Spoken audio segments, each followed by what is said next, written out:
right, welcome to the fourth and final review of the evening. Up this time is Perfect Partner. Perfect Partner is a party game where two players work closely to compete with other penguins. The road to the championship is full of mini games. Win them to collect furniture and decorate your own island. Sometimes your worst enemy is in the same boat. So yeah, you may notice that we've got the Steam footage playing. Um, we do have the game. Specifically, Petty does have the game, but we did a playthrough of this on Friday, a multiplayer session, if you will. Far less mayhem than I was anticipating. Still quite a bit of mayhem. Just now, in retrospect, some of the problems we were having with that might have been due to Petty Fan's modem thing. Yeah. But we'll never know because neither of us felt like playing another round of Perfect Partner. Uh-huh. But yes, it is a two-player or two-player teams based friggin' minigame collection. It's a mostly two-player team-based affair. With the max amount being 8 penguins / 4 teams. And I'm probably going to lead off with this. It's like, if you're even vaguely considering this game, you have to have friends. And also, not just friends, but friends with an internet connection. Because this game is really it's geared towards online co-op. Though I think it can do local. It's just, I don't have anybody to try that with here. All of the people I know live away from me. But the ultimate point is, if you're going to play this, have friends, because this game is geared towards multiplayer. There's not even bots or any sort of computer AI to compete against. It's just, you and a friend and other friends. That's what they're going for. And it's further hampered by the notion that you need at least 4 people to get the most out of this. Because it's most of the mini games, most of the overall game, they're team-based. That's why we kept winning on Friday. Because there was literally nobody else to compete against. And yeah, there's the internal competition thing. Like some of the mini games require teamwork to proceed. And how well you click, let's say, is a factor there. So, with that in order, there is a 2-player only mini game. That's the Wizard Duel. It's one of the reasons why the Wizard Duel was the best mini game by a country mile. Oh yeah, it was the only thing really worth playing. Yeah, and that's also because it was a point and click affair. Because the other thing about this game is the movement and the physics are goddamn awful. I'm not exactly sure why this game plays like it's at the bottom of the sea. Maybe because penguins, but again, some of that may have been due to internet problems, but not all of it. Yeah, I'm guessing, I have to guess that it's got to be internet problems, because I'm looking at the actual footage here, and it's moving a lot smoother than what we got. Mm-hmm.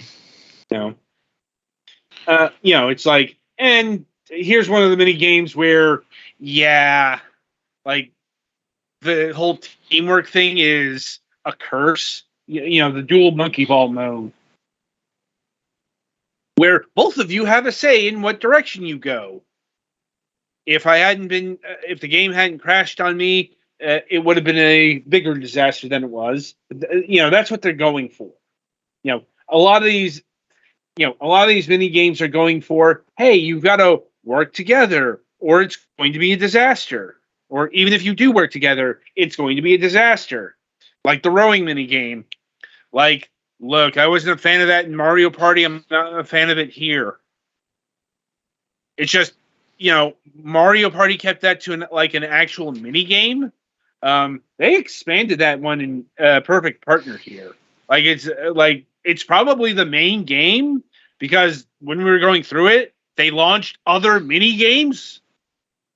I don't know why.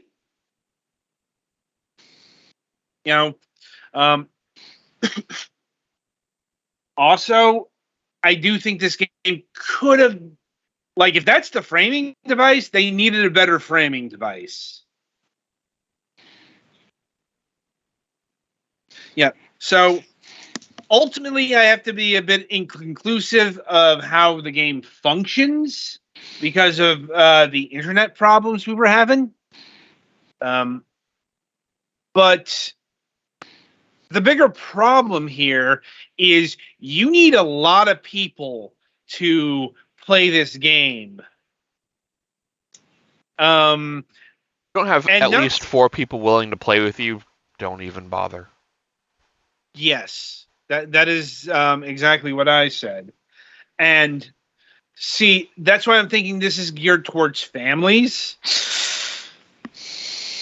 But on the other hand, customization is a big part of this, because the reward you get for winning games and such is the in-game currency, which is also not microtransaction based, even though it looks it.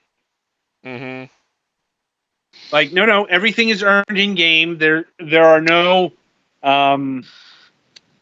microtransactions on Steam or possibly anywhere else this game is. I wouldn't discount this being on mobile. But, you can decorate not just your home island, but your penguin as well. You can unlock accessories and colors and so on and so forth.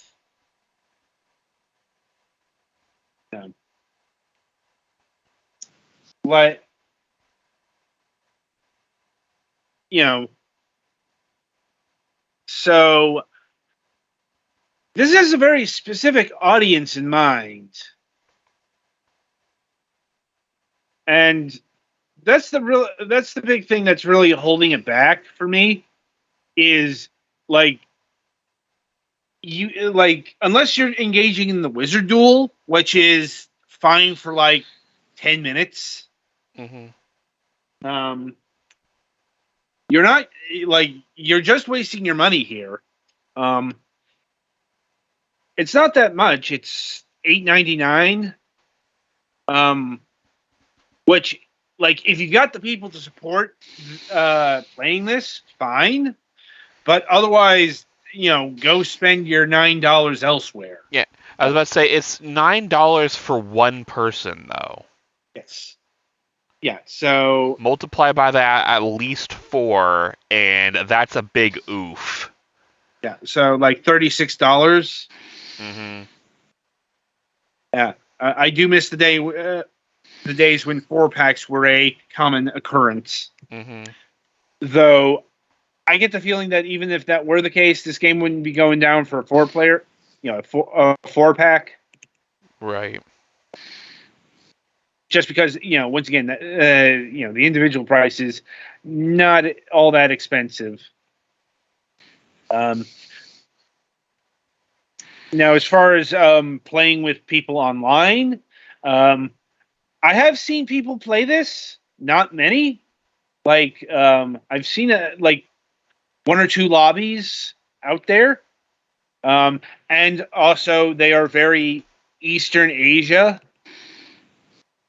located, which is not a surprise given that we're not exactly sure which country this came from, but it seems like China. If not that, then Japan or somewhere Asia. Yeah, because I'm pretty sure Leo Games is Chinese. Mm-hmm.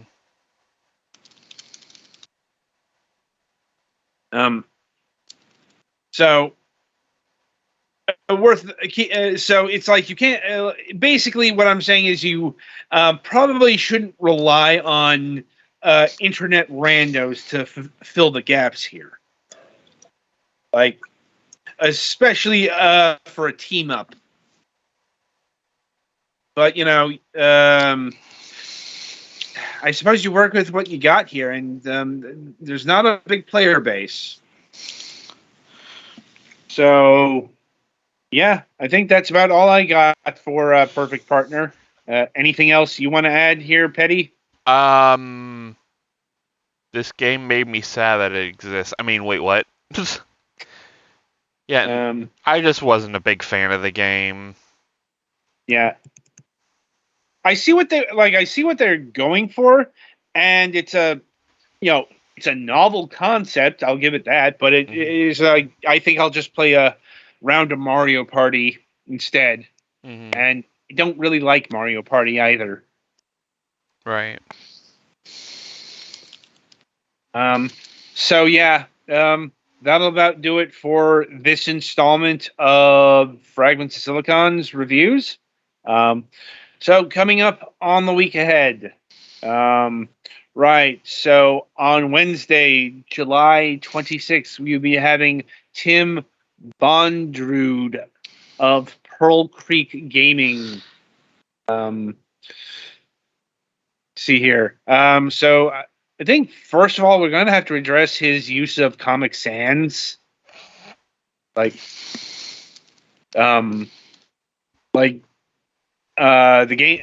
game will be featuring is Hunting Pearl Creek, which is a 2D platform game, which apparently is inspired by the very origins of gaming. Atari and Commodore are cited, which is concerning. We also do have a new episode of Moonhawk Studios Presents planned. Looks like Max, knock on wood, stabilized enough where we can regularly promise that. And coming up on Friday, July 28th, we will be having Kosala Kos. I'm not even going to try and pronounce that last name. It's very Eastern European, and I find that those make my mouth angry and confused. Anyway, she is from Works Games, or WRKS. Not exactly sure what that stands for, but their latest project is a game that we reviewed here recently. Though that may bring some dismay to my colleagues here, because that was Katana-Ra, Samurai Legions. Oh boy, time to bring alcohol to the podcast. I think I remember that one being a bit disappointing because it had a cool concept but wasn't that great. Yeah, I remember you two not being very high on it, is the point. So we get to talk to one of the. I don't think she's on the development. No, she's not on the development staff. I think she's on the marketing team. I have to look up the exact position. So, point is, she was involved with this game. So, pepper her with questions about its disappointment. So, with that in mind, I shall wish you good gaming.